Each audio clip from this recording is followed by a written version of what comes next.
For the time being, it's impossible for me to take my family back to the UK safely. Well, for a start, the only time that I come back to the UK is Prince Harry expected a private answer. What he received was a royal finality that left him speechless. Balmoral had always been more than stone, land, and memory. It was childhood, grief, duty, and belonging. But when Prince William confirmed the final decision about Harry's access, the silence that followed said more than any public statement ever could. A family wound had become a royal boundary. Before we go deeper into what this really means for the royal family, make sure to subscribe so you don't miss a single update. Harry did not answer at first. The words had reached him, but they had not yet settled. He held the phone close, listening to William speak with the kind of calm that made the message feel even colder. There was no shouting, no dramatic threat, no emotional escape, just a sentence that cut through years of history. His unrestricted private access to Balmoral had been revoked, and any future visit would need approval through the Prince of Wales's office. William kept his voice steady, but the prince knew steady did not mean painless. The Prince of Wales's office, in plain terms, was the formal team managing William's royal duties, decisions, and official permissions. That meant Harry was no longer being treated as someone who could simply arrive through old family understanding. He would now have to ask. He would have to wait. He would have to be approved. And for a man who had once walked those grounds as a grandson, a son, and a brother, that change landed like exile. Balmoral carried too much memory to feel like an ordinary residence. The estate was the royal family's private Scottish retreat, a place tied to summer gatherings, private conversations, and the Queen's final chapter. The Queen had spent some of her most personal days there, and the monarch's memory still seemed to sit over every family decision connected to that place. For Harry, that made the decision sharper. For William, it made the protection of Balmoral feel heavier. Harry finally tried to speak, but his answer came broken. He asked if the decision was final, and William paused, just long enough for the silence to become its own response. Then the future king confirmed it. The order was not temporary. It was not a warning. It was already active. William did not call it punishment. He framed it as protection. Trust had become fragile. Privacy had become precious. Security had become impossible to separate from family wounds. Before the call, a sealed Balmoral access note had been placed on the prince's desk, proving the decision had been prepared long before Harry heard it. Someone had studied the matter. Someone had written it down. Someone had decided the old way could not continue. Harry heard the final words and said almost nothing. The man who had built a life on speaking out now found himself unable to reply. William ended the call with restraint, but that restraint carried grief. The prince had not only delivered an order, he had closed a gate between brothers. But before the silence on that call, there were people, wounds, and loyalties already standing on opposite sides of the same locked gate. No royal decision wounds only one person. When William closed the path to Balmoral, the impact moved through the family like a hidden shockwave. Harry felt rejected. Charles felt torn. Catherine watched William carry the burden of authority. Camilla understood the politics of exclusion better than anyone, and behind every measured palace phrase, there was something far more human. A family deciding who still belonged inside its safest walls. William knew this was no longer just about Harry. The prince had stepped into a role that demanded more than brotherly feeling. He was now acting as the future king, the person expected to protect royal spaces before damage reached the crown itself. Balmoral mattered because it was not only a house in Scotland, it was the family's private royal retreat, a place used for rest, memory, and quiet decisions far away from public pressure. To touch access, there was to touch the deepest nerve in the family. Harry felt that nerve immediately. He did not see Balmoral as a privilege written on paper. He saw it as part of his childhood, part of his grandmother's memory, part of the life he once believed could never be taken from him. The prince had drawn a line, but Harry felt it as rejection. He was still a son. He was still a brother. Yet the new order made him feel like a visitor, waiting outside a door he once opened without thinking. Charles read the decision brief alone and did not speak. The decision brief was a written summary explaining what had been decided, why it mattered, and how the palace should carry it out. The king placed it flat on the table, his hand resting near the edge, and stayed silent for several seconds. He understood why William had acted. He also understood what Harry would hear beneath the words, not security, not procedure, loss. Catherine saw the change in William before anyone else did.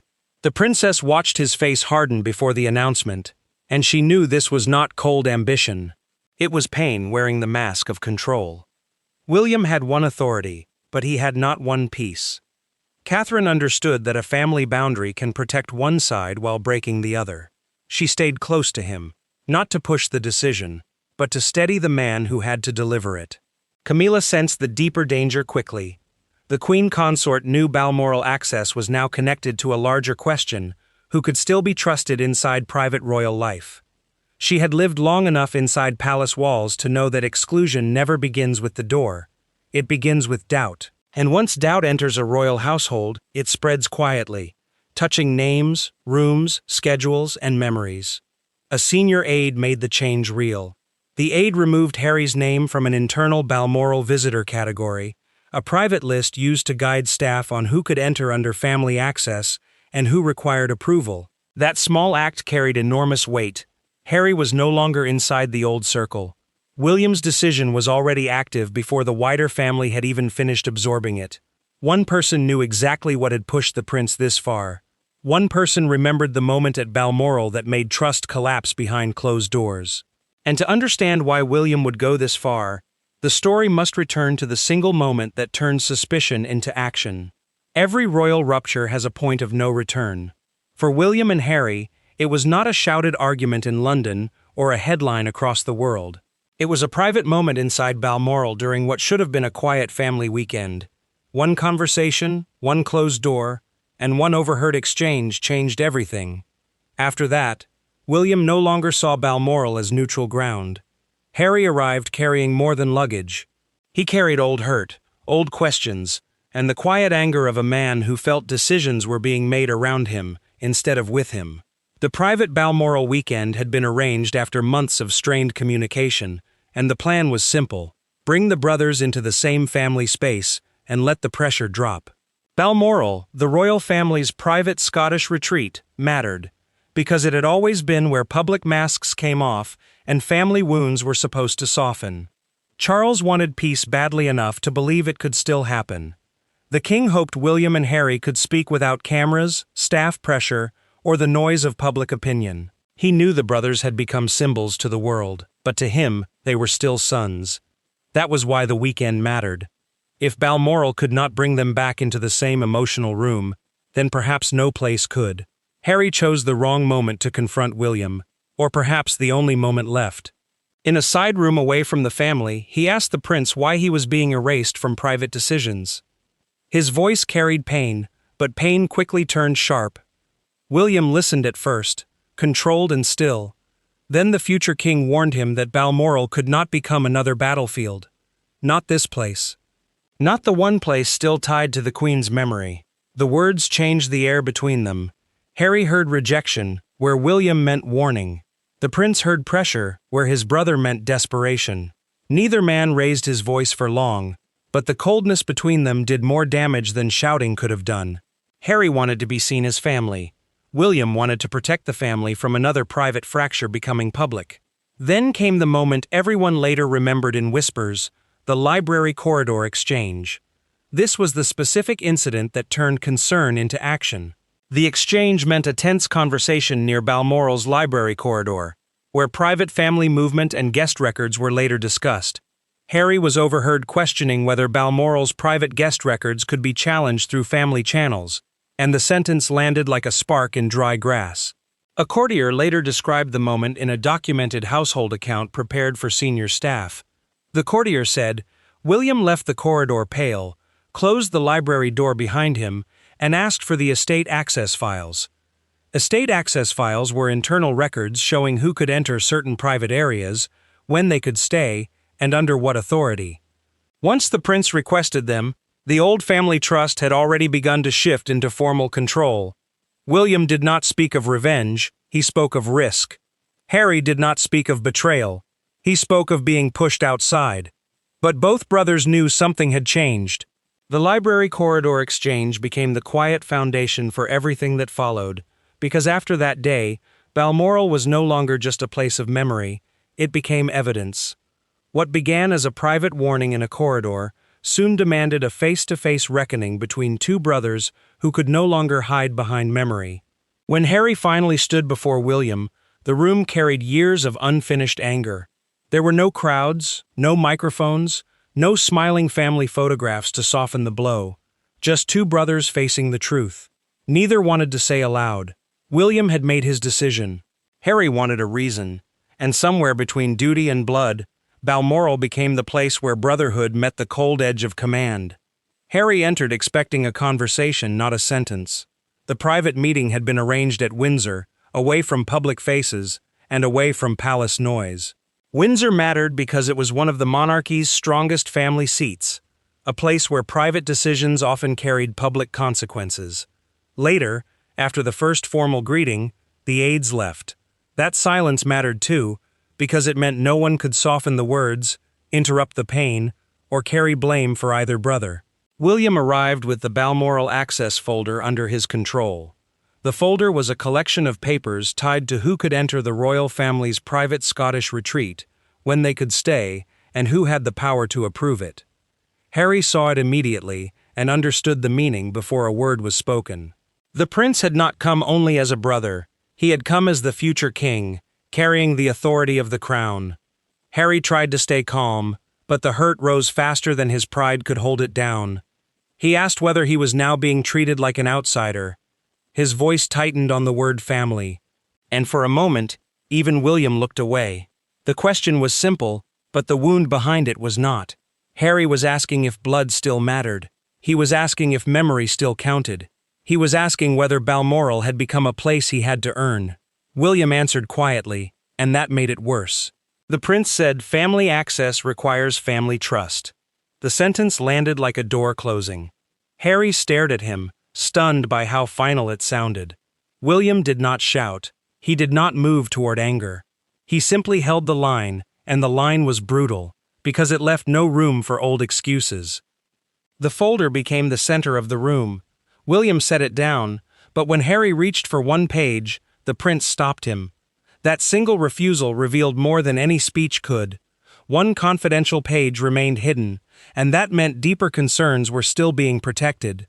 A confidential page, in plain terms, was a private document only certain senior figures could read because it contained sensitive family or security details. Harry understood then that the decision had roots he had not been allowed to see. Harry noticed something else. Before the folder closed, Catherine's handwritten note was attached near the front, short and careful, but impossible to ignore. The princess had not issued the order, yet her presence on the file told him William had not carried the emotional weight alone. Catherine had seen the cost. She had stood beside the future king before he walked into this room. William did not enjoy the power he held. Harry did not accept the wound he had been given. But both brothers understood the balance had changed. The confrontation proved the prince had authority now, and authority did not bend just because the pain came from family. Because behind William's final words stood a machinery of monarchy that had already decided Balmoral could no longer be left exposed. A royal gate does not close by accident. It closes because someone signs, someone agrees, and someone accepts the cost. William may have confirmed the final decision, but behind him stood advisors, family memory, private security fears, and the heavy shadow of the crown. Yet the most powerful moment was not official. It was Charles alone with the file, realizing his sons had reached a place he could not repair. Charles read the recommendation slowly, then removed his glasses and placed them beside the papers. The recommendation was a formal written advice given to the monarch or senior royals before a major decision, explaining what action should be taken and why. The king understood every line. William's authority came from more than being Harry's brother. Now the prince was carrying the future weight of the monarchy, and sensitive family access had become part of that burden. William had not asked for an easy power. The future king knew Balmoral was not just another royal address. It was a private royal refuge, meaning a protected family place where the monarchy could step away from cameras, public duties, and outside pressure. That mattered because privacy had become rare. Every room carried memory. Every visit carried risk. Every name allowed inside said something about trust. Charles looked at the final page and admitted the truth in a low voice. The decision might protect the crown, but it would wound his son. The crown, in simple words, meant the monarchy as an institution, not just the person wearing the title of king. Charles had spent years trying to hold fatherhood and duty in the same hand. Now one was cutting into the other. Harry would not hear protection, he would hear rejection. Camilla watched Charles withdraw into silence. The queen consort knew that silence had become his way of grieving, and she did not rush to fill it. She had seen palace decisions break people before. She had also seen what happens when private weakness becomes public crisis. Camilla understood why William had moved carefully, but she also understood why the king looked older after reading the file. William's office made the decision practical. The prince's team quietly created a new approval channel, a formal route, meaning Harry could no longer use old family arrangements to enter Balmoral freely. The change covered private apartments, family records rooms, and informal stays. It was not limited to public ceremonies or planned royal events. That detail mattered most because it touched the parts of royal life that had once depended on trust instead of permission. Harry's name had not vanished, but his freedom had. William had not slammed the door in anger. The future king had changed the lock with paperwork, restraint, and painful control. Charles knew the difference, and so did Camilla. The king saw protection, the queen consort saw consequence, the prince saw duty. But Harry would soon see only the one thing no palace phrase could soften. The monarchy had made its choice on paper, but Harry would feel its force only when the new reality reached him in the most personal way. The first consequence was not public humiliation, it was a private pause. Harry sat with the news, staring at a message that turned childhood memory into controlled access. Balmoral had been the place where he once ran freely, where family felt distant from the world. Now every future step would require approval, and for the first time he understood that William's decision was not a warning. It was already in force. Harry read the written confirmation twice. The message said any future Balmoral visit had to be requested in advance through formal channels. Formal channels meant the official route used by palace staff to approve royal plans, visits, and permissions, instead of allowing private family arrangements. That one phrase changed everything. Harry was no longer being treated as a private family guest who could arrive through memory and blood. He had become a conditional visitor, someone whose presence needed approval before the gate could open. Meghan watched his face before she asked the question. She saw disbelief first, then humiliation, then something quieter and more painful. Harry lowered the phone and did not answer her right away. The silence frightened her more than anger would have. Meghan had seen him wounded by headlines, titles, and public judgment. But this was different. Balmoral was not a ceremony. It was not a balcony. It was part of who he had been before the world began choosing sides. Harry finally told her what the message said. His voice stayed low, but the damage was clear. Meghan understood at once the words had struck so deeply. A title could be debated.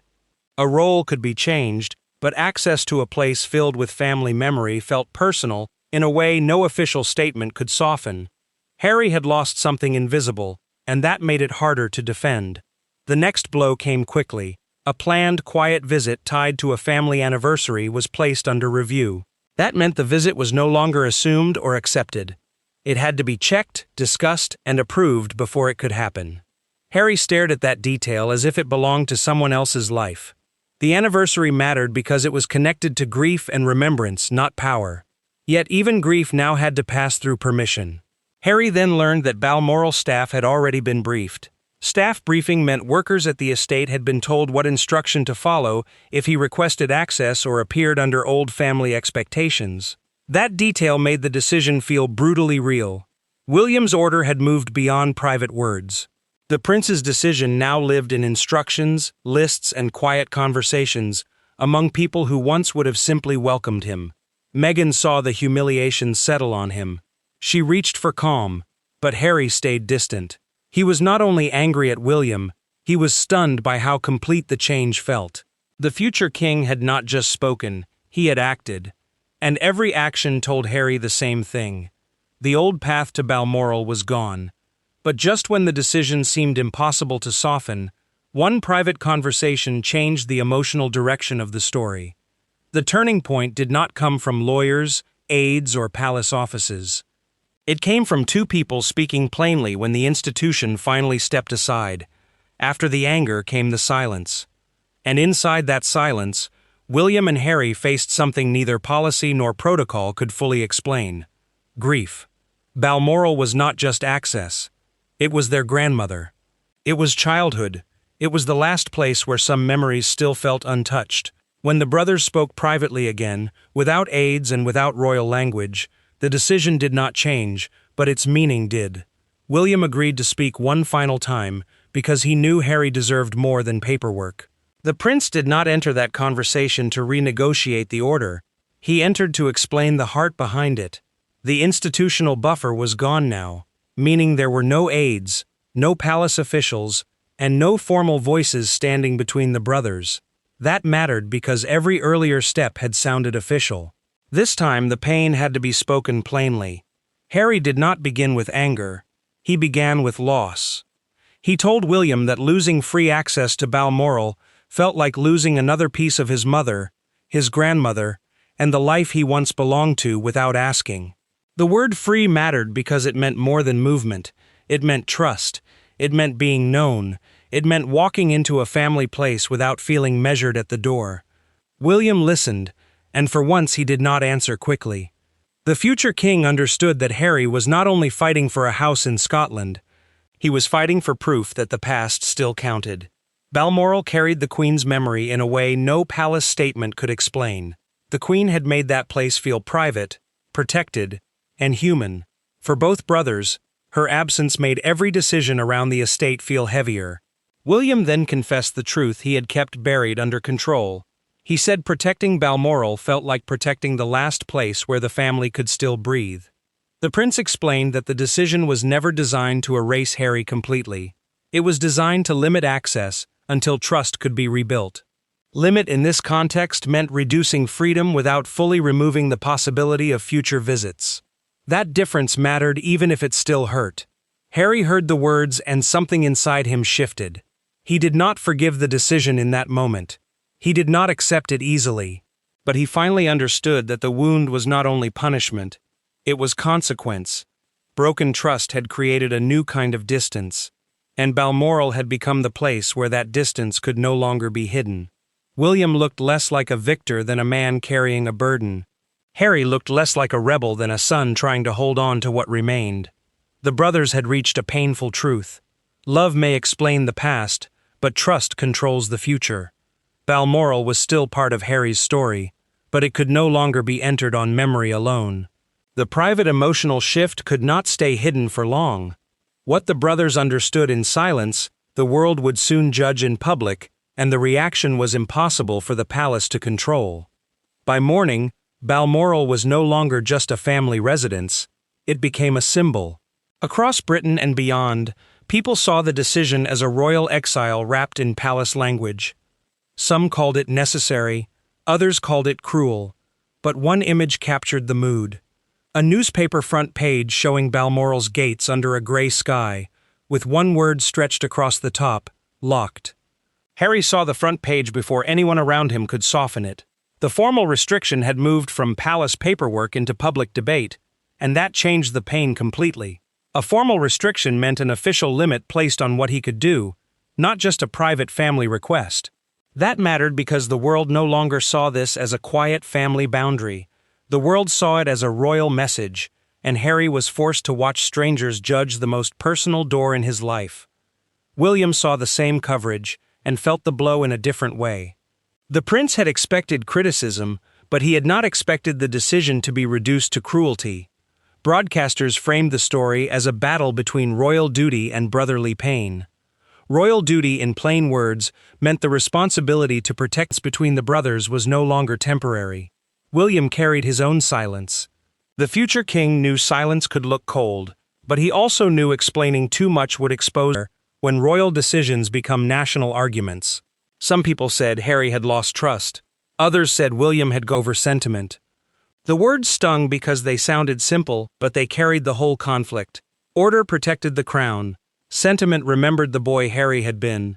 And somewhere between those two truths, Balmoral days later and understood why it hurt. The king knew the crown had survived by making hard. He had become the face of exile. William had become the face of control, and the monarchy had become the judge of both. Public reaction forced inside the royal family. The locked gate became a verdict on trust, memory, and consequence. Harry was left speechless because he understood the truth at last. Some doors do not close with anger.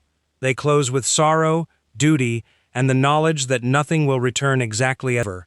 And every future visit now had to pass through William's office. William's office meant the team that manages the prince's official duties, because Harry was no longer walking through old family memory. He was walking through permission. The change did not erase him, but it just broke there. Nothing inside royal life would feel fully safe again. Harry understood that Balmoral could no longer belong to him the way it changed without warning. William understood the cost of being the brother who closed that gate. The future king had not acted with joy. He had acted with the cold pain of leadership, where protecting one thing often means hurting someone else. The prince had gained authority, but he had lost another piece of brotherhood. Success stood beside suffering, and neither canceled the other. Charles saw the deeper meaning before anyone said it aloud. The king understood that this decision marked a generational transfer of authority from his wounded fatherhood to William's future kingship. Generational transfer meant power moving from one royal era to the next. Charles could grieve as a father, but the future now belonged to the son, who had made the final call. The monarch knew the crown had shifted.